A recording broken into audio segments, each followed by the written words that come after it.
Effectivement, Ibrahima Diédou, le compte à rebours se poursuit.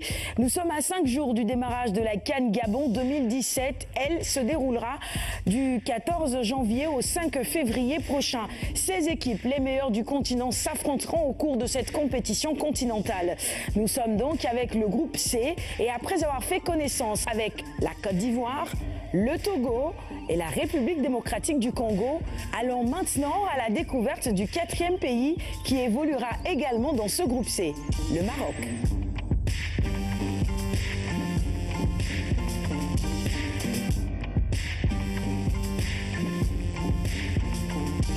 Le royaume du Maroc est situé en Afrique du Nord et fait également partie du Maghreb. Sa devise, Dieu, la patrie, le roi. Il s'étend sur une superficie d'environ 446 550 km². Sa population est estimée à environ 33 millions d'habitants. Et justement, l'Empire chérifien possède un climat méditerranéen par excellence. On y distingue justement toutes les formes de ce climat. Allons maintenant à la découverte du palmarès et de la Fédération royale marocaine de football. La Fédération royale marocaine de football a été créée en 1956. Elle est affiliée à la FIFA depuis 1960 et est membre de la CAF depuis 1966. Sur le palmarès de cette équipe du Maroc surnommée les Lions de l'Atlas, il faut retenir qu'ils ont déjà participé 4 fois à la Coupe du Monde. En 1970, en 86, en 94 et en 98. Le trophée continental, ils l'ont déjà soulevé une fois, c'était en 1976. Vice-champions d'Afrique, ils l'ont été également en 2004 et ils ont occupé la 3e marche il y a bien longtemps de cela, en 1980. Pour cette CAN Gabon 2017, les nombreuses défections et forfaits dans les rangs du Maroc porteront sûrement un coup à cette équipe. Pour en citer quelques-unes, celle de Amrabat Noureddine, Younes Belanda, mais aussi Oussama Tanan. La grande star de cette équipe des Lions de l'Atlas sera également absente à cette grande messe du football africain. Il s'agit de Sofiane Boufal. Tous les projecteurs sont désormais braqués sur le capitaine de cette sélection, Mehdi Benassia. Son portrait complet maintenant avec Thierno Diallo. Né en France d'un père marocain et d'une mère algérienne, Mehdi Amin Benassia est aujourd'hui l'un des joueurs essentiels du Maroc. Formé à Clairefontaine, ce défenseur central de formation joue depuis 2016 à la Juventus après des passages à la Roma, l'Udinese et au Bayern de Munich sous l'ère Pep Guardiola. En 2004, Mehdi Benassia connaît sa première sélection chez les moins de 17 ans du Maroc, puis il fait ses classes avec les U20 en 2007. L'ancien joueur de l'Olympique de Marseille est convoqué en équipe première en 2008. À ce jour, Benassia compte 44 caps et un but avec les Lions de l'Atlas. Mehdi est aujourd'hui père de 3 enfants. Son passage au Bayern de Munich lui a permis de remporter 2 titres de champion d'Allemagne en 2015 et 2016 et une Coupe d'Allemagne en 2016. Au titre de ses distinctions individuelles, Benassia a été élu 3e meilleur joueur africain en 2014 et 2e en 2015. L'arrivée d'Hervé Renard à la tête de la sélection marocaine a donné à Benassia un nouveau statut, un statut qu'il aura à conserver lors de la CAN 2017 au Gabon. Merci Thierno Diallo. C'est une star sur le continent africain après avoir soulevé 2 fois le trophée successivement avec 2 équipes différentes. D'abord la Zambie, ensuite la Côte d'Ivoire. Hervé Renard prend donc les rênes de cette sélection marocaine. C'est lui qui les conduira donc au Gabon cette année lors de cette Coupe d'Afrique des Nations. Hervé Renard, à 48 ans, est l'un des sélectionneurs les plus prisés en Afrique. Le Maroc est la 4e équipe dont il prend les rênes. On l'attendait au Ghana ou au Cameroun, mais c'est plutôt au Maroc que le sélectionneur a décidé de poser ses baluchons. Et en le choisissant, le Maroc affiche clairement ses intentions. Voilà, c'est tout pour la présentation du Maroc aujourd'hui.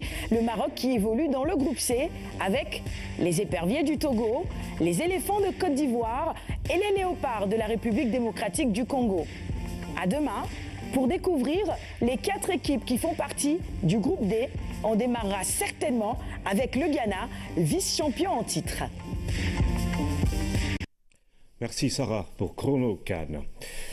La nouvelle nous est parvenue en début de soirée. Le rappel adieu du chanteur Ablaye Mbaye. Le ministre de la Culture et de la Communication en parlait dans cette édition. Ablaye Mbaye, très populaire dans les années 90, comptait revenir au devant de la scène. Il est décédé suite à un malaise dans un studio de la place au cours d'une répétition. Ablaye Mbaye était un chanteur non-voyant. Les condoléances de la rédaction à sa famille et au monde de la culture. C'est la fin de cette édition, mesdames et messieurs. Merci encore une fois de suivre l'actualité tous les jours sur la première chaîne de télévision sénégalaise.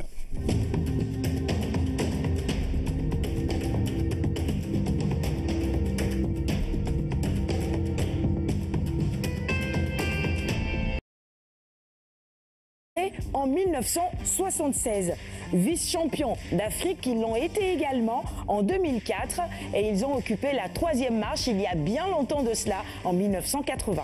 Pour cette CAN Gabon 2017, les nombreuses défections et forfaits dans les rangs du Maroc porteront sûrement un coup à cette équipe. Pour en citer quelques-unes, celle de Amrabat Noureddine, Younes Belanda, mais aussi Oussama Tanan. La grande star de cette équipe des Lions de l'Atlas sera également absente à cette grande messe du football africain. Il s'agit de Sofiane Boufal. Tous les projecteurs sont désormais braqués sur le capitaine de cette sélection, Mehdi Benassia. Son portrait complet maintenant avec Tierno Diallo. Né en France d'un père marocain et d'une mère algérienne, Merdi Amin Benassia est aujourd'hui l'un des joueurs essentiels du Maroc. Effectivement, Ibrahima Diédou, le compte à rebours se poursuit. Nous sommes à 5 jours du démarrage de la CAN Gabon 2017. Elle se déroulera du 14 janvier au 5 février prochain. 16 équipes, les meilleures du continent, s'affronteront au cours de cette compétition continentale. Nous sommes donc avec le groupe C et après avoir fait connaissance avec la Côte d'Ivoire, le Togo et la République démocratique du Congo, allons maintenant à la découverte du 4e pays qui évoluera également dans ce groupe C, le Maroc.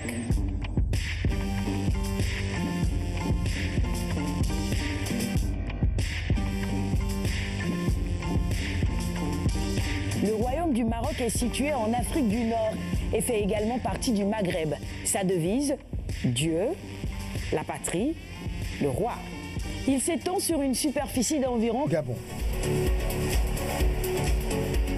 Merci Tierno Diallo. C'est une star sur le continent africain après avoir soulevé 2 fois le trophée successivement avec 2 équipes différentes. D'abord la Zambie, ensuite la Côte d'Ivoire. Hervé Renard prend donc les rênes de cette sélection marocaine. C'est lui qui les conduira donc au Gabon cette année lors de cette Coupe d'Afrique des Nations. Hervé Renard, à 48 ans, est l'un des sélectionneurs les plus prisés en Afrique. Le Maroc est la 4e équipe dont il prend les rênes. On l'attendait au Ghana ou au Cameroun, mais c'est plutôt au Maroc que le sélectionneur a décidé de poser ses baluchons. Et en le choisissant, le Maroc affiche clairement ses intentions. Voilà, c'est tout pour la présentation du Maroc aujourd'hui. Le Maroc qui évolue dans le groupe C avec les éperviers du Togo. Formé à Clairefontaine, ce défenseur central de formation joue depuis 2016 à la Juventus après des passages à la Roma, l'Udinese et au Bayern de Munich sous l'ère Pep Guardiola.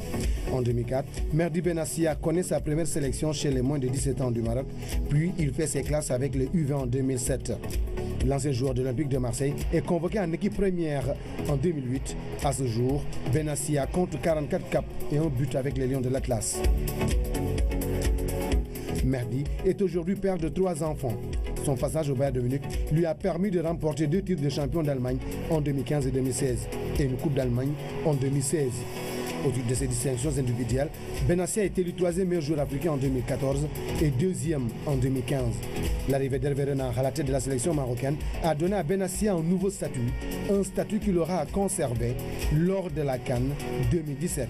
446 550 km². Sa population est estimée à environ 33 millions d'habitants. Et justement, l'Empire chérifien possède un climat méditerranéen par excellence. On y distingue justement toutes les formes de ce climat. Allons maintenant à la découverte du palmarès et de la Fédération royale marocaine de football. La Fédération royale marocaine de football a été créée en 1956. Elle est affiliée à la FIFA depuis 1960 et est membre de la CAF depuis 1966. sur le palmarès de cette équipe du Maroc surnommée les Lions de l'Atlas, il faut retenir qu'ils ont déjà participé 4 fois à la Coupe du Monde. En 1970, en 86, en 94 et en 98. Le trophée continental, ils l'ont déjà soulevé une fois. C'était